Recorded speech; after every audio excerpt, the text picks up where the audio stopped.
What's up everybody, welcome to the channel, glad to have you here. I'm going to show you how I used Krimh drums in that demo track you just heard. Okay, so the first thing we're gonna need to do is load up the Kontakt player here, which is free by the way.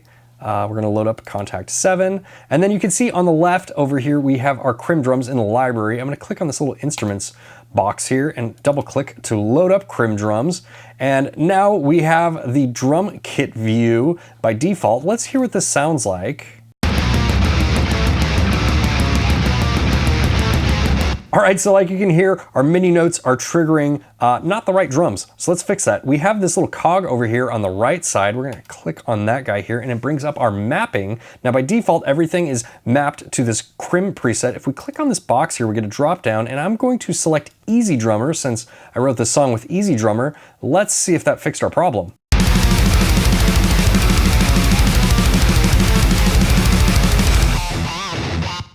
All right, so now our MIDI is triggering the correct drum sounds. Another thing we can do while we're in here is if you have any drum sounds that you want to assign to specific keys, you can actually open up a MIDI region here and you have the little MIDI keyboard on the side. If we click the Learn button and then click one of the keys on this keyboard, Krimh drums will automatically assign the drum sound that you have selected to that MIDI note. I find that to be very, very helpful. Let's go back into the kit view here. Now we have a bunch of different kit sounds that we can select and we can customize these drums if we want. We also have a drop down up here with some factory presets. I'm gonna select the decaffeinated preset. I like this drum sound a lot.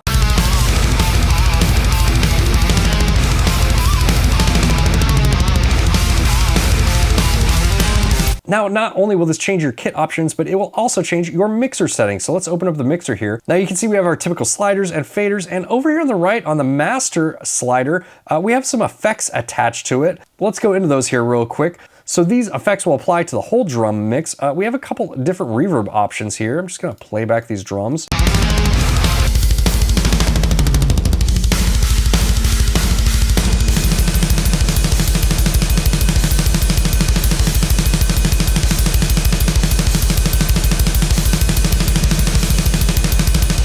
So we have short and long trail reverb and we can dial those into taste. We do have a little bit more control with those with the individual channels. We'll go into that in just a second here. We also have some parallel compression. I really like mixing in parallel compression on my drums to sort of glue everything together. And normally I route everything out to do that, but I think it's really cool that you can get the whole drum mixing done inside the Kontakt player with Krimh drums. So let's go ahead and mess with our parallel compression here.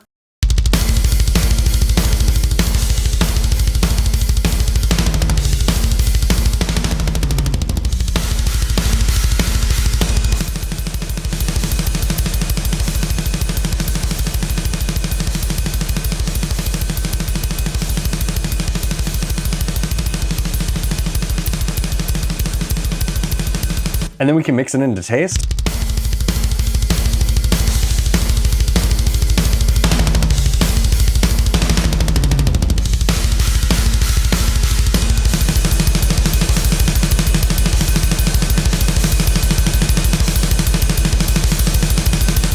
And you can just hear it sort of gluing everything together there. It's a really nice touch. Next we have the master EQ over here.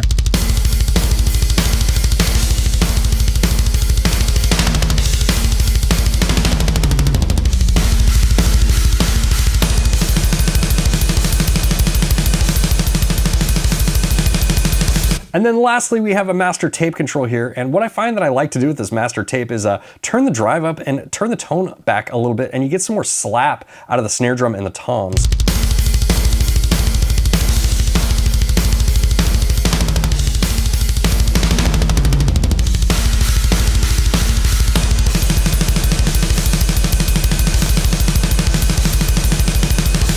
Something about like that. Now on top of having these effects on the master channel, you can actually go into each individual channel and you have effects there as well. So like right now on the kick, we have a saturation effect, we have an EQ, and we have a third spot here that we could load a compressor, or we could even load a transient shaper. Let's load the transient shaper here. And we'll solo the kick.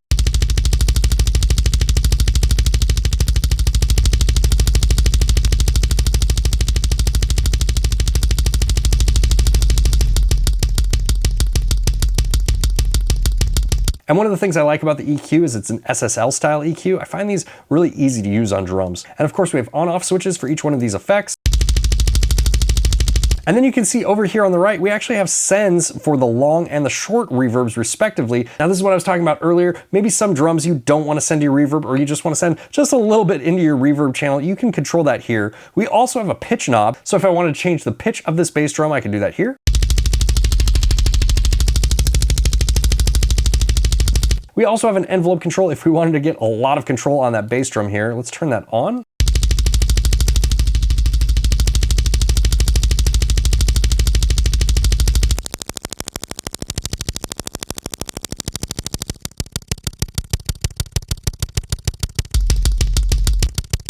So if we really wanted to cut the sound on the bass drum, we can do it that way.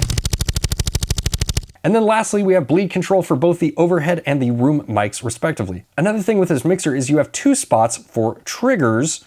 Let's go into the kick trigger here. On the left side, you have included samples. So we have 3 different samples for the kick here. We have roundhouse, cheek slap, or blow me.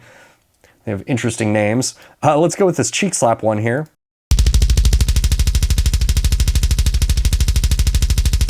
I actually like that sample sound, but let's say we wanted to load up our own sample over here. That's what the right side is for. We can actually select a sample. So maybe you have a sample that's like your go-to that you use on everything. You can just drag and drop it in over here, and then it will show you the waveform. And now we can listen back to that.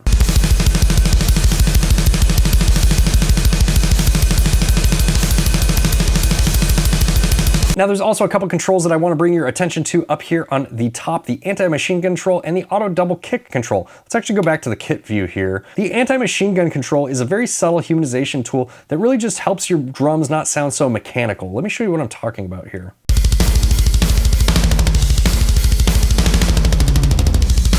And if we turn it on, this is what it sounds like.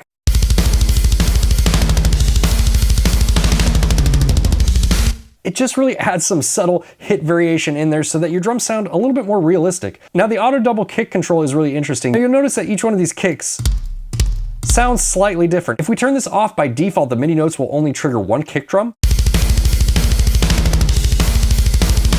which maybe that's the sound you want, but if you turn it on, it will automatically alternate between each of these kick drums. I just think it's a cool little touch that they added in here. Lastly, we're gonna go to the grooves section here, and if you go to grooves and click on this little folder, you will get a bunch of other folders. You have extreme metal, metal ballad, modern metal, progressive metal, and then traditional metal here. And in each one of these subfolders, you have a bunch of different MIDI fills and grooves. What you can do with this, let's get rid of this last MIDI region here. I'm gonna loop the end section of the song, and we're gonna go through and listen to a bunch of the different grooves and then pick a better groove for the ending of the song. And you just double click on each one to load it. Okay, so I'm in between 1 and 4 here.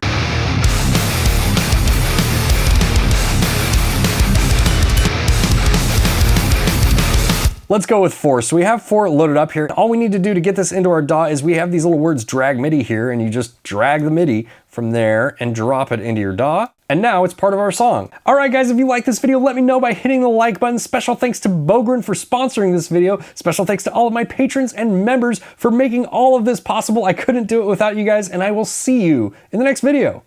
Bye, guys.